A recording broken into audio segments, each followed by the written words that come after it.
ձեր անդրադարձը եղավ, հա, 300,000 ադրբեջանցիների վերաբնակեցման։ Այս թիվն էլ վերջերս պարբերաբար լսում ենք, թեպետ եւ դա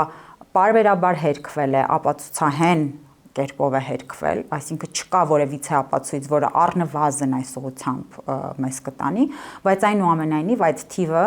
այսպես պարբերաբար եւ անընդհատ հրապարակ է նետվում տարատեսակ լրատվամիջոցների կողմից եւ ի դեպ հայկական ցավը նրանում է, որ հենց հայկական լրատվամիջոցների կողմից է դա արվում։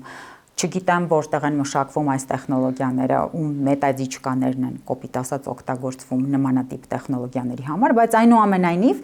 փորձը ցույց է տալիս, որ մի բանը երբ շատ է կրկնվում, սովորաբար բավականին զբաղված կյանքով ապրող քաղաքացիների համար դժվար է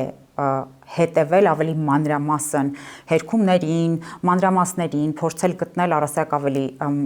շատ տեղեկատվություն, որը որ կամ կապացուցի կամ կհերքի տվյալ լուրը, նրանց մոտ դա պարզապես դառնում է դեֆոլտ, այսինքն լսելով, անընդհատ լսելով, շատերի մոտ դա ճշմարտությանը համարժեք կամ ճշմարտությանը հավասար մի բան է դառնում։ Ինչ պետք է արվի, որպեսզի հնարավորինս սրան դեմ կարողանանք առնել։ Նախ Հայաստանի Հանրապետության իշխանությունները համապատասխան քայլեր պիտի ձեռնարկեն արագ արձագանքման, շատ դեպքերում նաև կանխարգելման։